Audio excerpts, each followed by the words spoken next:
আমরা লো পটাশিয়াম নিয়ে আগে ভিডিও করেছি, এবার লো সোডিয়ামের পালা।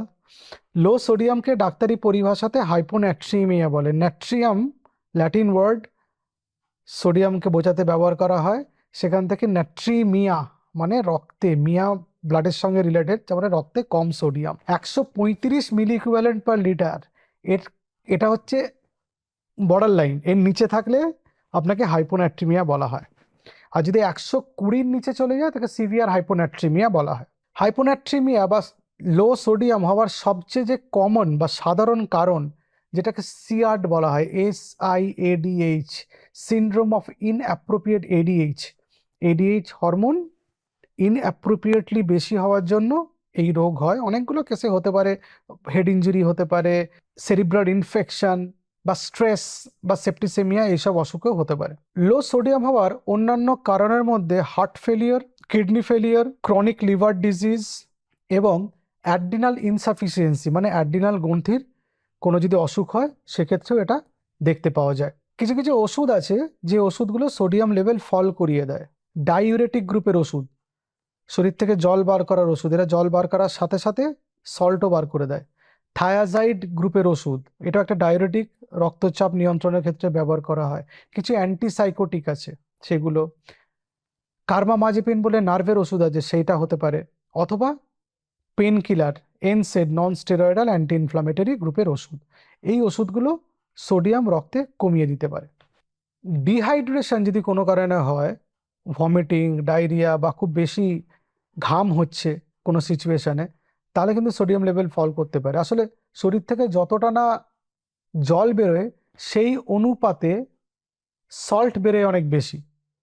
সেই জন্য কিছু কিছু ক্ষেত্রে, সবার ক্ষেত্রে হবে না, যে ডায়রিয়া, ভমিটিং এবং এক্সেস সোয়েটিং, এই তিনটে ক্ষেত্রে সোডিয়াম ফল করতে পারে। হাইপোন্যাট্রিয়া বা সোডিয়াম যদি ফল করে অল্প লেভেলে, তাহলে কি কি লক্ষণ দেখা দিতে পারে? দুর্বল লাগতে পারে, গা গুলাতে পারে, মাথা ব্যথা হতে পারে, খিদে কমে যেতে পারে এবং ইরিটেবিলিটি অফ দ্য মুড হতে পারে। আর যদি খুব বেশি পরিমাণে কমে যায় তাহলে কনফিউশন হতে পারে, খিঁচুনি হতে পারে, অল্টার্ড কনসাসনেস বা তার সচেতনতা কমে যেতে পারে, এবং কিছু কিছু ক্ষেত্রে পেশেন্ট কোমাতে অবধি চলে যেতে পারে। সোডিয়াম যদি বেশি লেভেলে কমে আমাদের ব্রেন অ্যাফেক্টেড হয়। আসলে কি হয়, ব্রেনের যে কোষগুলো থাকে তার মধ্যে জল ঢুকে যায়, সেগুলো ফুলে যায়, তাকে সেরিব্রাল ইডিমা বলে। সেগুলো ব্রেনের মধ্যে চাপ বাড়িয়ে দেয়, তখন এই অল্টার্ড কনসাসনেস, কোমা বলুন না কেন, এইসব জিনিসগুলো হতে পারে। লো সোডিয়াম ডায়াগনোস করতে গেলে কি করতে হবে? রক্তে সোডিয়াম টেস্ট করতে হবে, কিছু কিছু ক্ষেত্রে কর্টিজল টেস্ট করতে হতে পারে, ব্লাডের অসমোলারিটি, ইউরিনের অসমোলারিটি চেক করতে হতে পারে। কেন? কারণ ট্রু হাইপোন্যাট্রিমিয়া বা তার সঙ্গে সিউডো হাইপোন্যাট্রিমিয়ার পার্থক্য করার জন্য। সিউডো হাইপোন্যাট্রিমিয়া কি? সোডিয়াম লেভেল কম থাকছে কিন্তু সেটা অন্য কোনো কারণে হচ্ছে, হয়তো লিপিডস বেশি আছে রক্তে, যেটা কোলেস্টেরল, অথবা প্রোটিন বেশি আছে, তার জন্য হতে পারে। বা এই সিউডো হাইপোন্যাট্রিমিয়া, রক্তে যদি শর্করাও বেশি থাকে, গ্লুকোজ যদি খুব আনকন্ট্রোল থাকে, সেক্ষেত্রেও হতে পারে। যাদের ব্লাড সুগার খুব বেশি, 250, 300, 400-র কাছাকাছি, তাদের সোডিয়াম লেভেল একটু নিচের দিকে থাকে, এটা হচ্ছে ফলস হাইপোন্যাট্রিমিয়া বা সিউডো হাইপোন্যাট্রিমিয়া। এটা সত্যিকারের সোডিয়াম লস হয়নি। এই যে সোডিয়াম কমলো সিয়াদের কারণে বা কিছু কারণে, তাহলে কিভাবে ম্যানেজ করা যাবে? একটা তো সিয়াদের জন্য যদি হয় ফ্লুইড রেস্ট্রিক্ট করতে হবে, কারণ বডিতে এমনিতেই ফ্লুইড জমে আছে, কারণ ডাইলুশনাল হাইপোন্যাট্রিমিয়া হয় তো, রক্ত লঘু হয়ে যাওয়ার জন্য। এবং সল্ট ট্যাবলেট বা নুন, কাঁচা নুন খাবারের মধ্যে মিশিয়ে দিতে হবে, দেখতে হবে প্রেশার বেড়ে যাচ্ছে কিনা, তাহলে প্রেশারটাকে আবার ম্যানেজ করতে হবে।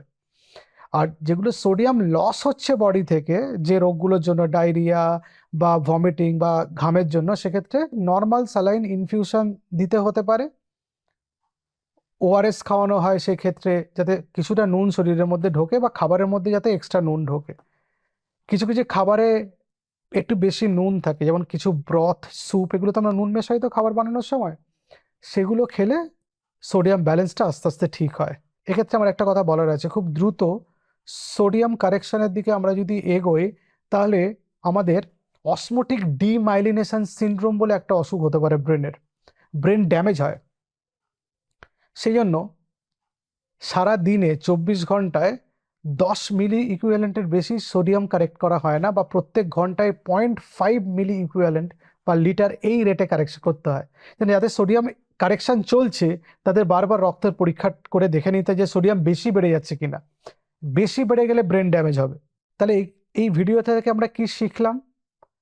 শিখলাম যে কারো যদি ডায়রিয়া, লুজ মোশন বা ভমিটিং হচ্ছে এবং পেশেন্ট নেতিয়ে পড়ছে, তার মানে তার সল্ট এবং ইলেকট্রোলাইট ইমব্যালেন্স হতে পারে।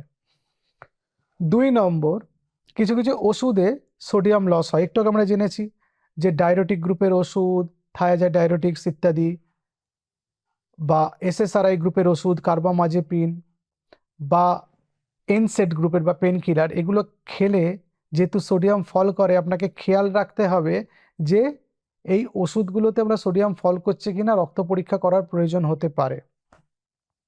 3 নম্বর, দ্রুত সোডিয়াম কারেকশন করা হার্মফুল, শরীরের জন্য ক্ষতিকারক হতে পারে, পার্মানেন্ট ব্রেন ড্যামেজ হতে পারে।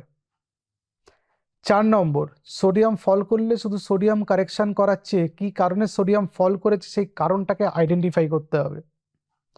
আর 5 নম্বর, যেহেতু সোডিয়াম কমে গেলে ব্রেন অ্যাফেক্টেড হয়, সেজন্য যাদের সোডিয়াম কমছে তারা হয়তো ঠিকই আছেন, মনে হচ্ছে আমি তো ঠিকই আছি, কোনো প্রবলেম হচ্ছে না, তারা একজন ডাক্তার দেখিয়ে সোডিয়াম কারেকশনের ব্যবস্থা করুন এবং তার নিচে কি কারণ আছে সেটাকে খুঁজে বার করতে হবে। সেটা ডাক্তারবাবু আপনাকে হেল্প করবে, বাড়িতে বসে থাকবেন না।